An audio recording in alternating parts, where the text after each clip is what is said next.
Magandang gabi, Batangas. Narito ang mga balita sa Palakat Weekend News ngayong March 23, 2024. Bumisita sa Batangas City ang Chief Operating Officer and Deputy Administrator for Management and Resources ng United States Agency for International Development o USAID na si Paloma Adams Allen noong March 19. Ang detalye sa report ni Liza de los Reyes. Siya ang second highest official ng USAID. Layunin ng naturang pagbisita na alamin ang kalagayan ng operasyon ng Inclusive Learning Resource Center na matatagpuan sa Batangas City East Elementary School. Taong 2019 nang magbigay ng suporta ang USAID upang higit na mapalakas ang Gabay Project na naglalayong mabigyan ng akses sa dikaligdad na edukasyon ang mga batang may kapansanan.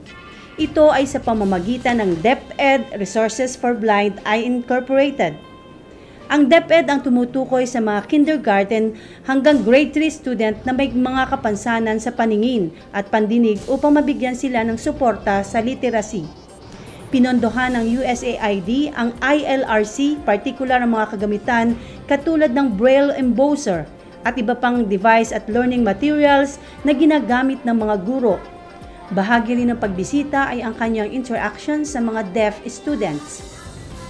Kasama sina Marie Villena Luwalhati at Ivan Barza, Liza Perez de los Reyes reporting para sa Palakat Weekend News.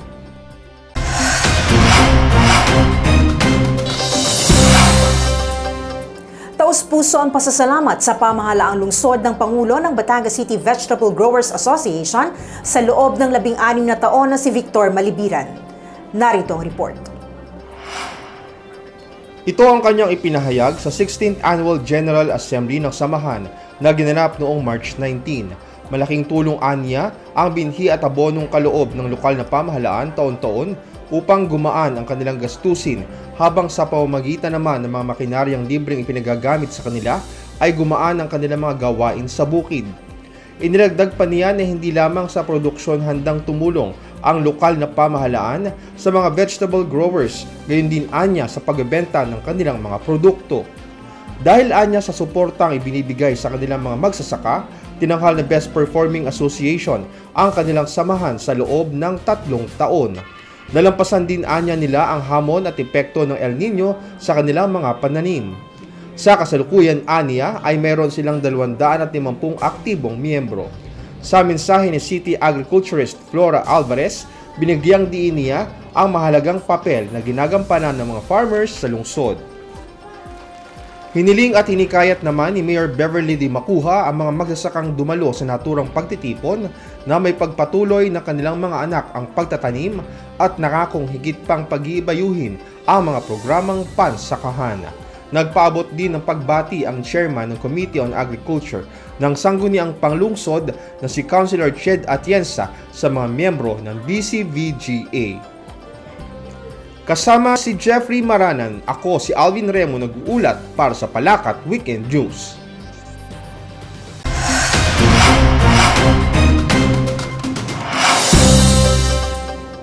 Sumailalim sa 5 araw na pagsasanay sa Basic Water Safety Rescue Technique ang 14 na kinatawan ng mga resort sa lungsod upang mapalakas ang kakayanan ng mga ito sa pagsagip ng buhay kung may mga kalamidad at aksidente sa katubigan. Ang detalye ng ulat na ito mula kay Liza de los Reyes. Layo ng nabanggit na pagsasanay na ipinagkaloob ng Philippine Red Cross Batangas Chapter na mas madagdagan pa ang kalaman ng mga lifesaver lalo't higit ngayong panahon ng tag-init kung saan marami ang naaaksidente at nalulunod sa mga outing. Ito ay sinagawa sa Olympic-sized swimming pool ng Batangas City Coliseum kung saan itinuro sa kanila ang mga life-saving strokes, paggamit ng mga rescue equipment, swimming and diving skill, droning victim rescue, unresponsive victim rescue, removal of victim, initial reassessment at escapes. Itinuro din sa kanila ang iba't ibang techniques kung paano maiiligtas ang isang biktima na may head, neck, and spinal injuries in water, head splint, alternate inline stabilization, spinal backboarding, and extrication deep water at ang entries approaches, strike jump, and saving approaches. Kasama si Ivan Barza, Liza Perez de los Reyes, reporting para sa Palakat Weekend News.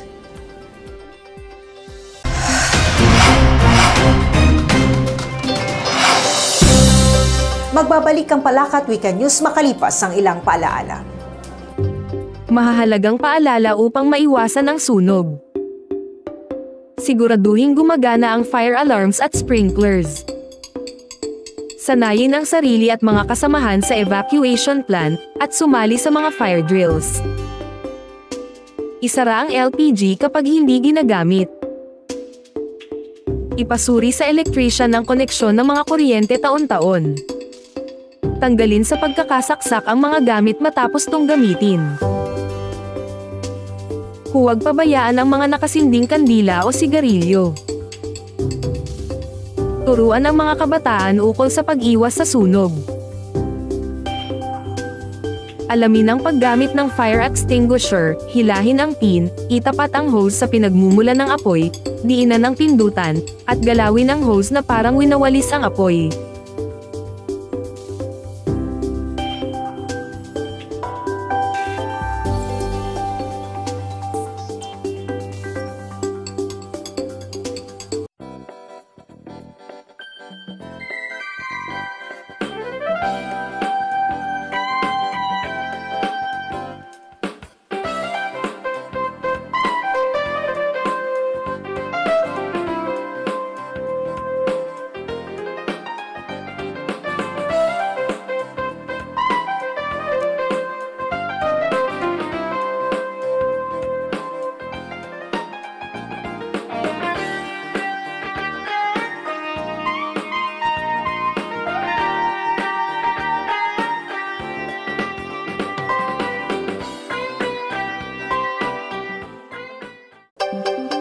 Ipinagbibigay alam sa lahat ng nakatanggap o makakatanggap ng mensahe mula sa Facebook account na gamit ang pangalan ni Mayor Beverly Rose D. Macuja at humihingi ng GCash account at mobile number na ito ay fake at walang kaugnayan sa punong lungsod. Si Mayor Beverly ay walang social media account at hindi kailanman hihingi ng pansariling pabor, lalo na ng financial assistance sa kanyang mga nasasakupan. Naipagbigay alam na ang kasong ito sa kinuukulan at sa kasalukuyan ay patuloy ang investigasyon upang malaman kung sino ang nasa likod ng modus na ito. Kung kayo ay nakatanggap ng ganitong mensahe, kaagad i-report sa Public Information Office o mag-message sa Palakat, Batangas City FB page. Maraming salamat po.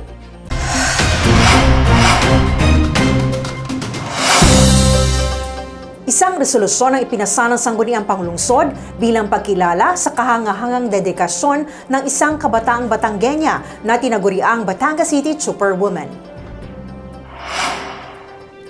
Siya ay ang 21 taong gulang na si Jana Ira Magadyan ng Barangay Balagtas, working student sa kursong BS Customs Administration sa Lyceum of the Philippines University, Batangas. Siya ay panganay sa kanilang 3 magkakapatid. Siya ang namamasada ng kanilang jeepney pagkatapos ng klase at ang kinikita dito ay ginagamit niya bilang pantustos sa kanyang pag-aaral. Bukod sa pagmamaneho, isa rin siyang welder at mekaniko. Kinilala si Magadya bilang inspirasyon at magandang halimbawa sa kanyang mga kapwa kabataan na hindi maging hadlang ang mga hamong pinagdadaanan upang magpursigi sa buhay. Ang naturang resolusyon ay akda ni Councilor Oliver Makatangay. Kasama si Alexis Basco, ako po si Alvin Remo nag-uulat para sa Palakat Weekend News.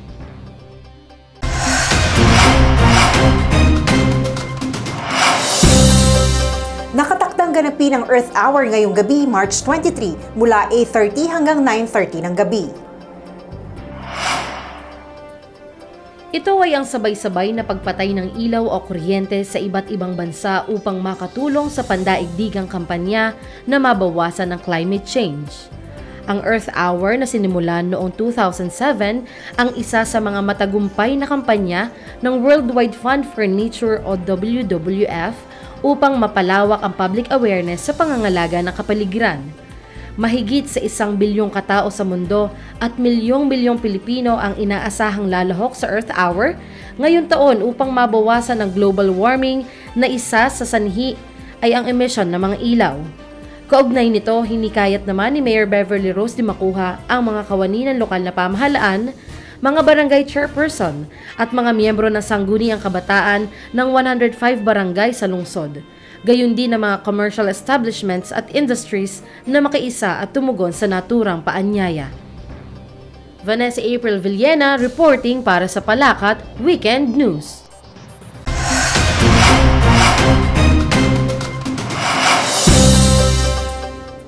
Sumailalim sa seminar tungkol sa Violence Against Women Desk ang mga barangay VAUSI Desk Officers sa lungsod noong March 21.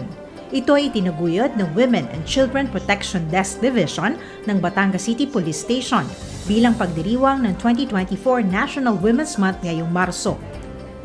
Layo din ng nabanggit na seminar na mabigyan ng sapat na kaalaman ang mga participants hinggil sa mga batas na mangangalaga sa kanilang kapakanan, gayon din ang mga paraan upang makaiwas sa anumang uri ng pang-aabuso at karahasan.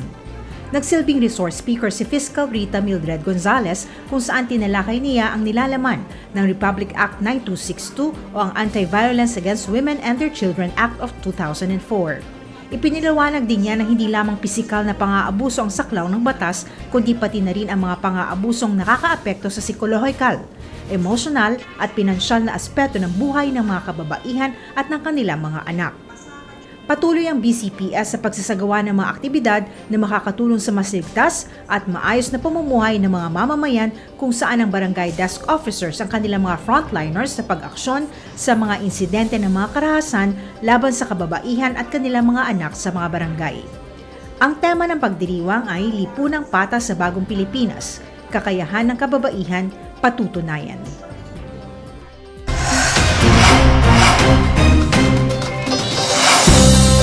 At yan ang kabuuan ng mga balitang tampok sa Palakat Weekend News ngayong gabi. Ako po si Rona Endaya Contreras. Magandang gabi at marami pong salamat sa inyong panonood.